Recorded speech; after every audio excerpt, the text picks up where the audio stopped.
What's that sound? It's for amusement only, the EM and Bingo Pinball Podcast. Welcome back to For Amusement Only. This is Nick Baldridge. Before we get started, a note. In yesterday's podcast, Steve Smith mentioned Hugh Cohn and how he had been unreachable and how he was worried about him. And, we all were, but Steve was actually able to contact Hugh today, and he was just on vacation. So, everything's good, and with that, let's carry on with the show. I have here my special guest, Ava, again. Say hello, Ava. Hi. Today we're going to talk about Pop-A-Card, which is the machine that we used to troubleshoot our fictitious problems a few episodes ago. So, Ava, what do you like about Pop-A-Card? I like the playfield. So you like the artwork on the playfield? Yeah. Do you like the gameplay? Do you like all the drop targets? Yeah, those are really cool. Is it neat when you complete the sequence and you get the wow light and then you drain and the drop targets all pop back up? Yeah, that's funny. Do you know on Drop-A-Card, which is the replay version of it? Drop-A-Card? Mm-hmm. It's like a sister game to it. On Drop-A-Card... Or brother? Or brother. It's a family member. On Drop-A-Card, when you complete... Or cousin? Yes. Or a cousin. Or an aunt. I'm gonna cut that out. Or an uncle. No, I think I'll leave that in. On Drop-A-Card, when you knock down all the drop targets, they stay down for the entire game. They don't reset. Okay. Don't you think that'd be a little easier? Yeah, that would be way easier. I think so too. I've never played a Drop-A-Card, but I do enjoy the challenge of Pop-A-Card. So, do you like the backglass? Yeah, it has a queen, a joker with cards, and a king. It's kind of weird that the Joker is spitting out all the cards, isn't it? Yeah, he's spitting them out of his mouth. And this is a new Ron Webb backglass. The original one was missing a lot of paint. Do you like the new one better than what we touched up? Yeah, but it looks a lot different with the new paint.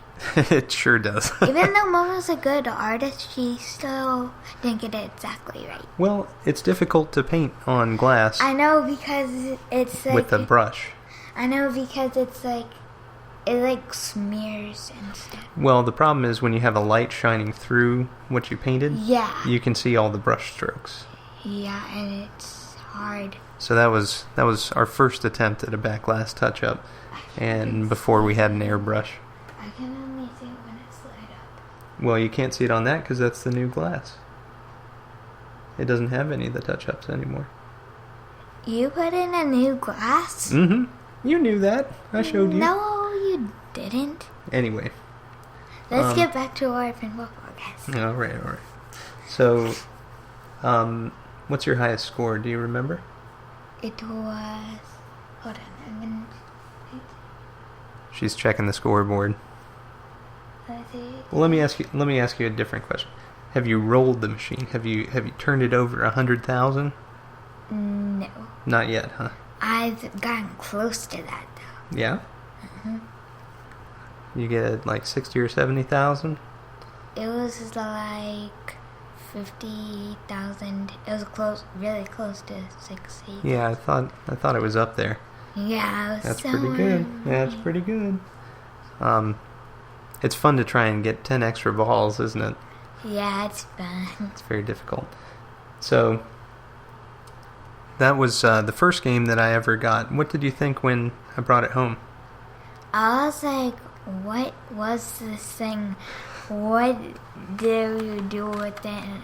And he said that it was a pinball machine. And I was like, excuse me? I don't remember you saying excuse me.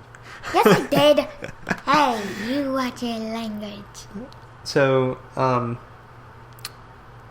It used to be in our living room, didn't it? Yeah, we moved though, so now it's in our arcade thing. Yeah. Arcade garage. It's a bit better now, isn't it? Yeah. More room to move around the living room. Yeah. The living room was cramped. Yep. I had a game underneath of it, too. Yeah, that was weird. It was a tabletop game from the 1930s. But, so, are you glad that we still have Papa Card? Yeah, because I like the pop bumpers and the art and the plate glass, as I said. Do you like the 2-inch flippers? Yeah, except they're very hard because when you hold them down, they buzz really loudly and it like distracts you. And It just means I need to rebuild them. Yeah, probably. It's time, but do you ever get tired of playing it? At my old house, I used to get that. I was like, How many times a day would you play it? once, or maybe twice. Like every week, I played it 2 or 3 times a day. That's what I thought. It was... Yeah, and when I got older, as the years passed, I was going to say, why don't you find a new place for it? Well, we did. We ended up moving, and now we have a lot more games. Do you find yourself playing Papa Card a lot still, or? Yeah, my dad had a tournament recently. Mm-hmm. And you were down here playing Papa Card, weren't you? Yeah. But then I went up with my mom. I was right past my bedtime. And how long did that thing go? It went, it didn't go too long. I think it went till about 10 o'clock. Whoa! So, do you, what's your favorite game down here? My favorite game would probably be Papa Card, Super Mario Bros, and Circus. All 3, they're all tied? Yeah. Yeah. And maybe Police Force. And maybe Police Force? Maybe. Okay. Have you ever helped me fix anything on Papa Card? I think I helped you clean the playfield. Yep. And I showed you how the flippers work on that one. Uh-huh. And how to clean the pop bumper switches and Uh-huh. Yep.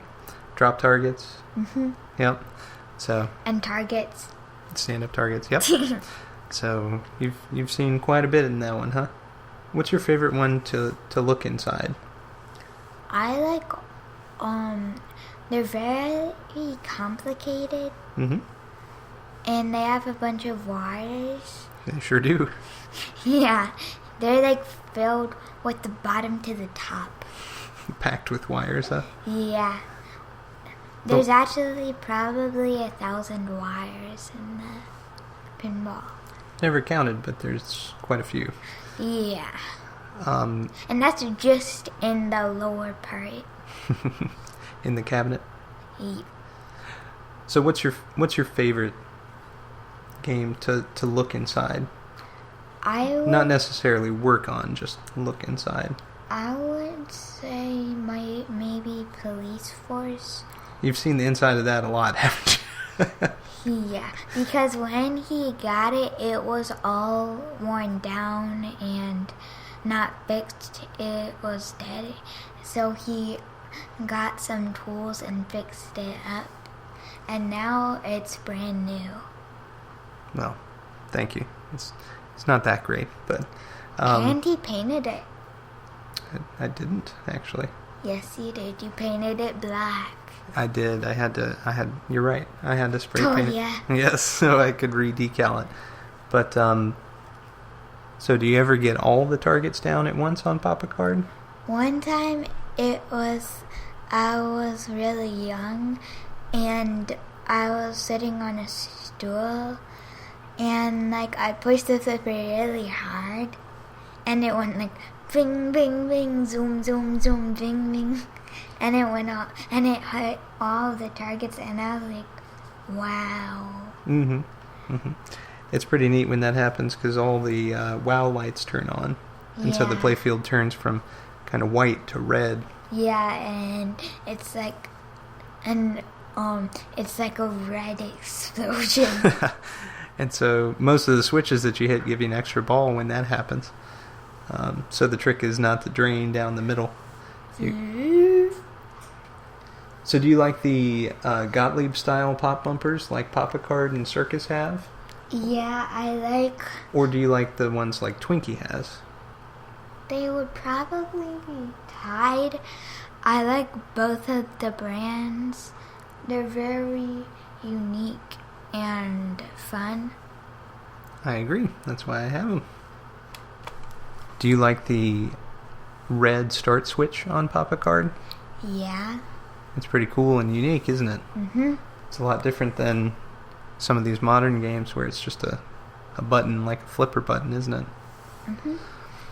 So, any closing thoughts, Ava, on Papa Card? I like the pop bumpers, the unique of them, and the placement, you mean? Yeah. Yeah, because they're kind of far apart. And the flippers. Having the 2-inch flippers. Yeah, except it's really tricky.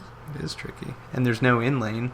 Yeah. So there's no way to feed back to the small flippers. Yep. You just have to nudge. Yep.